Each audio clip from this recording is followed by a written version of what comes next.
तो अभी से भगवान कृष्ण के जन्म महोत्सव की बहुत बहुत बधाई। हमारे लड्डू गोपाल कल्लू जी महाराज साल में एक बार उनके स्नान का हम लोग रखते हैं। तो कल रात्रि को 8 बजे से 9 बजे तक हमारे YouTube चैनल पर, फेसबुक पर आप लोग लाइव ठाकुर जी के 1 घंटे का 8 बजे से 9 बजे तक स्नान का दर्शन रात्रि को कर सकेंगे। मोबाइल पर आप लोग आराम से अपने YouTube, फेसबुक पर ठाकुर जी के सुंदर स्नान का दर्शन, जो साल में एक बार का हम लोग करते हैं, उसका दर्शन आप कर सकते। एक पात्र में जल और दूध ले लीजिए। तो कहोगे गुरुजी ये कथा कहां से निकाल के लाए हो? तो विष्णु पुराण में से आप उसको स्मरण कर सकते हो। काय में से? विष्णु पुराण में से।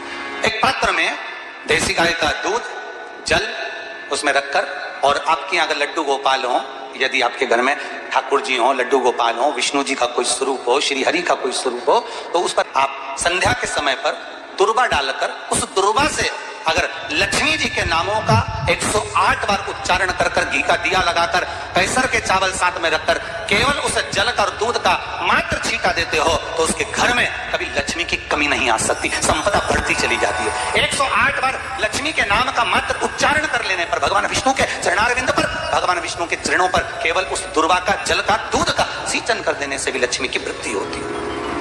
आपके घर में छोटे से ठाकुर जी हैं, आपके घर में छोटा सा कन्हैया है, और छोटे से कन्हैया जो पुराने समय का है, उसको नेत्र भी लगाने की जरूरत नहीं है, क्योंकि उसके नेत्र हैं।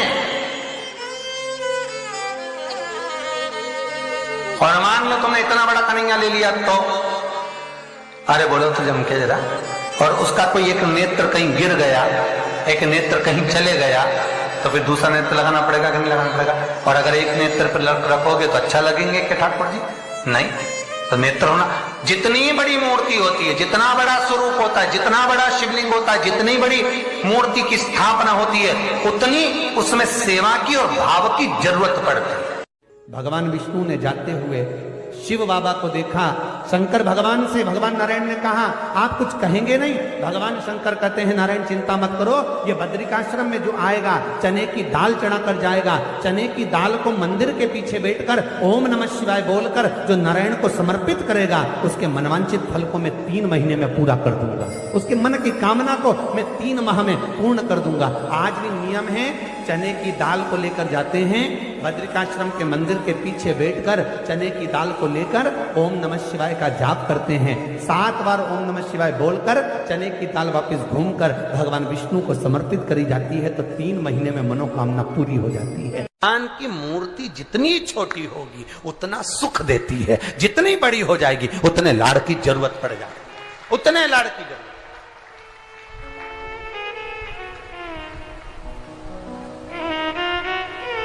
जितनी छोटी। अब आप कहोगे गुरुजी तुम इतनी बड़ी बड़ी बातें करते हो, तुम्हारे ठाकुर जी भी तो देखो कितने बड़े हैं। आपको मालूम होगा कि इंदौर में कथा थी, बहुत साल पहले, 20-1 साल पहले की बात होगी, 20-22 साल के पहले की। इंदौर के सेठ जिनके पास में ठाकुर जी थे, और उनके कोई गुरुजी, अब गुरुजी तो गुरुजी होते हैं, उन्होंने कह दिया इतनी बड़ी मूर्ति घर में नहीं होना चाहिए। अब उनको कह दिया कि इतनी बड़ी मूर्ति घर में नहीं होना चाहिए, तो वो इनको नर्मदा जी में विसर्जन के लिए लेकर जाने लगे या कहीं देने के लिए जाने लगे। वो हमारे यहाँ कथा में आए थे, तो वो अटैची लेकर आए थे, तो पूछ लिया हमने कि इस अटैची को आप कहाँ ले जा रहे हैं, क्या है इसमें? उन्होंने कहा इसमें लड्डू गोपाल है ठाकुर जी। हमने कहा कहाँ ले जा रहे हैं? हमारे गुरुजी ने कहा इतनी बड़ी मूर्ति घर में रहती है ना, तो तकलीफ होती है, इसलिए हम इनको नदी में, नर्मदा जी में छोड़ने के लिए या आश्रम पर किसी के यहाँ देने के लिए जा रहे हैं। तो हमने कह दिया लाडला है, कहाँ इसको नर्मदा के जल में आप छोड़ोगे, हमको दे दो, हमारे साथ कथा में चलता रहे, आनंद से श्रवण करता रहे, भक्ति करता रहे। और क्या लाडला है वो, उसका नाम हमने कल्लू रखा, हमारा कल्लुआ है, लाडला। जय हो। सोमवार की अष्टमी पड़ जाए क्या पड़ जाए सोमवार की? जम के बोलो जरा, अष्टमी। या तो सोमवार की अष्टमी पड़ जाए, या हर महीने शिवरात्रि आती है, हर महीने आती है, या तो सोमवार की अष्टमी पड़ जाए या फिर सोमवार की शिवरात्रि पड़ जाए, हर महीने आती है। प्रयास करना कहीं से देसी गाय का दूध मिल जाए,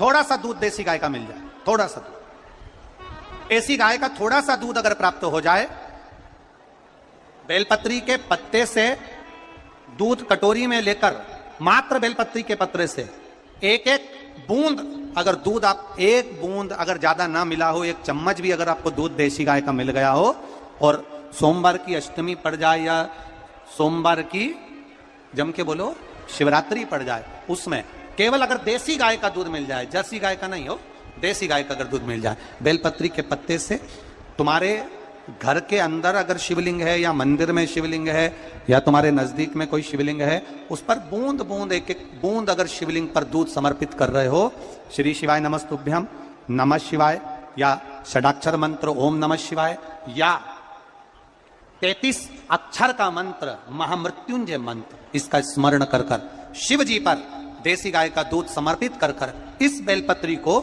अशोक सुंदरी वाली जगह पर अगर आप समर्पित कर देते हैं, फिर आप जिस भी चीज के लिए अप्लाई करें, मेरा देवाधिदेव महादेव आपका हाथ पकड़कर खींचकर आगे बढ़ा ही दे। मेहनत करना, कर्म पूरा करना, पढ़ाई अच्छी करना, और पढ़ाई के साथ में विद्या अध्ययन करने के साथ में अच्छी मेहनत के साथ में देसी गाय का दूध भगवान शंकर को समर्पित करना, भगवान शंकर को समर्पित करना, देसी गाय का दूध धीरे धीरे धीरे धीरे समर्पित करें, भावों के साथ आप समर्पित करें। देसी गाय का दूध एक एक बूंद समर्पित करें, धीरे धीरे समर्पित करें। और देसी गाय का दूध जब धीरे धीरे समर्पित करें, बड़े रास्ते से, आनंद से धीरे धीरे जब आप समर्पित करेंगे, बेलपत्री वही दूध में सनी हुई बेलपत्र अशोक सुंदरी वाली जगह पर, उस समय पर डंडी का भाग शिवलिंग की ओर नहीं होना चाहिए, उस समय पर डंडी का भाग जहां से पानी बहकर जाता है अशोक सुंदरी की ओर से, वहां पर होना चाहिए। कार्य में सफलता मिलती ही है। शिव तत्व को धारण करें। सोमवार की अष्टमी का मतलब आपको इंदौर की कथा में बताया था, जिस दिन शंकर और पार्वती के मिलन का दिवस हो, और केवल एक माता पार्वती के अकेले मिलन का नहीं, 64 योगनियां तक भगवान शंकर से मिलने के लिए आती है। पीला चंदन लगा लेना, कितना लगाना है? बीच वाला जो पत्ता है उस पर पीला चंदन। जब आपको लगे कि मेरा जीवन बहुत कष्टमय है, अब ये रोग, अब ये कष्ट दूर ही नहीं हो रहा, अब ये आए दिन तकलीफ पर तकलीफ बढ़ती जा रही है, आए दिन रोग, बीमारी, पैसा घर में बच नहीं रहा, बहुत कष्टमय जीवन है, इसमें लगाओ पीला चंदन बेलपत्री की बीज पत्ती पर। महाराज, और बीज पत्ती पर जब चंदन लग जाए, लगने के बाद में ये दोनों पत्ती पर लाल चंदन लगा लीजिए। इन दोनों पत्ती के बीच में जो डंडी का भाग होता है, आपको कहा था, आपको स्मरण में होगा शायद, हमने जब बेलपत्री की महत्वता बताई थी तो उस बेलपत्री की महत्वता में कहा था ब्रह्मा विष्णु महेश ये 3 हैं, बोला था। बीच में ये बड़ी पत्ती से लेकर जो 2 पत्तियां होती हैं, इनके बीच में जो जगह बचती है, इसमें मां पार्वती के 64 योगनियां, मां पार्वती अपनी पूर्ण सिद्धि के साथ में जितनी भी देवी के स्वरूप हैं, वो माता 64 योगनियां देवी के स्वरूप में यहां पर विराजमान होती हैं। 2 पत्ती के नीचे से जो डंडी होती है नीचे तक, ये पूरी डंडी में 33 कोटि देवी देवताओं विराजमान होते हैं इस पूरी डंडी के अंदर। तो ये बीच वाली पत्ती है, ये जो बीच वाली पत्ती का जो भाग होता है, इस पत्ती के भाग में शहद का प्रयोग कर कर, यहां पीला चंदन, लाल चंदन, लाल चंदन, शहद का प्रयोग कर कर, इसी तरह से पकड़कर ये बेलपत्री की जो डंडी है वो अशोक सुंदरी पर जब आप समर्पित करें, तो जहां से जल बहता है उस ओर पर इस पत्ती को चढ़ाकर केवल आपके हृदय की बात कहकर देवाधिदेव महादेव से कोई भी शिव जी का मंत्र, पंचाक्षर नमः शिवाय, षडाक्षर ओम नमः शिवाय, श्री शिवाय नमस्तुभ्यम, या महामृत्युंजय मंत्र, जो शिव का मंत्र हो आपके पास में, उसको बोलते हुए देवाधिदेव महादेव को धीरे धीरे जल की धार चढ़ाना प्रारंभ करो। जल की धार जब पूर्ण होने लगे, उसमें थोड़ा जल बचे, तब अशोक सुंदरी पर जो तुमने बेलपत्र चढ़ाई है वहां उस जलधार को चढ़ा। ये प्रयोग आपको केवल सोमवार की अष्टमी पढ़ने पर ही करना है। कौन से दिन करेंगे? जम के बोलिए जरा।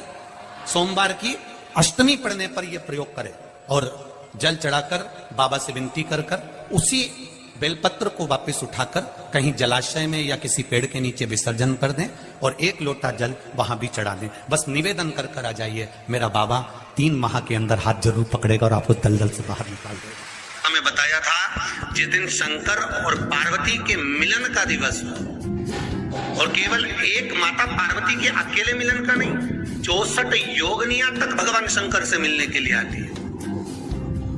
पीला चंदन लगा देना। कितना लगाना है? बीच वाला जो पत्ता है उस पर पीला चंदन। जब आपको लगे कि मेरा जीवन बहुत कष्टमय है, अब ये रोग, अब ये कष्ट दूर ही नहीं हो रहा, अब ये आए दिन तकलीफ पर तकलीफ बढ़ती जा रही है, आए दिन रोग बीमारी, पैसा घर में बच नहीं रहा, बहुत कष्टमय जीवन है, इसमें लगाओ पीला चंदन बेलपत्री की बीज कलगी महाराज। और बीज पत्ती पर जब चंदन लग जाए, लगने के बाद में ये दोनों पत्ती पर लाल चंदन लगा लीजिए। इन दोनों पत्ती के बीच में जो डंडी का भाग होता है, आपको कहा था, आपको स्मरण में होगा शायद, हमने जब बेलपत्री की महत्वता बताई थी तो उस बेलपत्री की महत्वता में कहा था ब्रह्मा विष्णु महेश ये 3 है, बोला था। बीच में ये बड़ी पत्ती से लेकर जो 2 पत्तियां होती हैं, इनके बीच में जो जगह बचती है, इसमें माँ पार्वती के 64 योगनियां, माँ पार्वती अपनी पूर्ण सिद्धि के साथ में जितनी भी देवी के स्वरूप हैं, वो माता 64 योगनियां देवी के स्वरूप में यहाँ पर विराजमान होती हैं। 2 पत्ती के नीचे से जो डंडी होती है नीचे तक, ये पूरी डंडी में 33 कोटि देवी देवताओं विराजमान होते हैं इस पूरी डंडी के अंदर। तो जो बीच वाली पत्ती है, ये जो बीच वाली पत्ती का जो भाग होता है, इस पत्ती के भाग में शहद का प्रयोग कर यहाँ पीला चंदन, लाल चंदन, शहद का प्रयोग कर इसी तरह से पकड़कर ये बेलपत्री की जो डंडी है वो अशोक सुंदरी पर जब आप समर्पित करें तो जहां से जल बहता है उस ओर पर इस पत्ती को चढ़ाकर केवल आपके हृदय की बात कहकर देवाधिदेव महादेव से कोई भी शिव जी का मंत्र, पंचाक्षर, नमः शिवाय, षडाक्षर, ओम नमः शिवाय, श्री शिवाय नमस्तुभ्यम, या महामृत्युंजय मंत्र, जो शिव का मंत्र हो आपके पास में, उसको बोलते हुए देवाधिदेव महादेव को धीरे धीरे जल की धार चढ़ाना प्रारंभ करो। जल की धार जब पूर्ण होने लगे, उसमें थोड़ा जल बचे, तब अशोक सुंदरी पर जो तुमने बेलपत्र चढ़ाई है वहां उस जलधार को चढ़ाए।